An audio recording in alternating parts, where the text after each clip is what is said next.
सभी को मैं सादर जय भीम नमो बुधाई करता हूँ। मेरा नाम अप्पू कुमार, मैं प्रखंड चरपोखरी ग्राम कथराई से चलकर यहाँ आरा में मौजूद हूँ। आज 15 जनवरी को हमारे बहन कुमारी मायावती जी का जन्म है। इन्हीं के जन्म पर मैं यहाँ कुछ सीखने और सिखाने आया हूँ कि मैं भी इनके इतिहासों को जानूं और जो मैं जानता हूँ उसको आप लोगों के सामने प्रस्तुत करूँ। तो हमारे प्रथम बहुजन समाज के नायक मान्यवर कांशीराम जी बहुजन समाज पार्टी का स्थापना किए। उन्होंने बहुत ही संघर्ष किए क्योंकि उस समय ऐसे दो चक्का बाइक नहीं होती थी, पर वो उस जो दो चक्का साइकिल थी उस पर झंडा टांग कर इस हाथी छाप को गली गली में लहराने का कार्य किए थे। और उनके साथ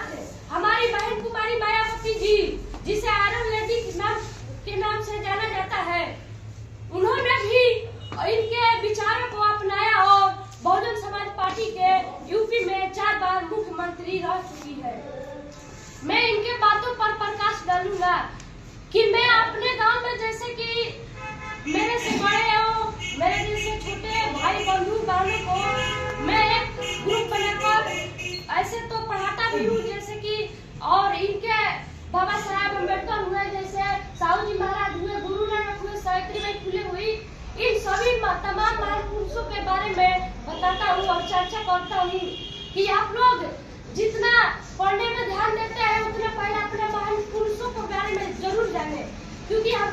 जो आप पढ़ रहे हैं उनको पढ़ने का हक अधिकार हमारे महापुरुष जैसे भीमराव अम्बेडकर जी ने दिए हैं। तो हम लोग इन्हीं के बात करते हैं और परम पूज्य बाबा साहेब भीमराव अम्बेडकर जी के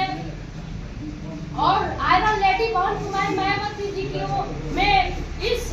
69वें जन्मदिन पर बहुत सारा जन्मदिन का बधाई देता हूँ। मायावती जी केवल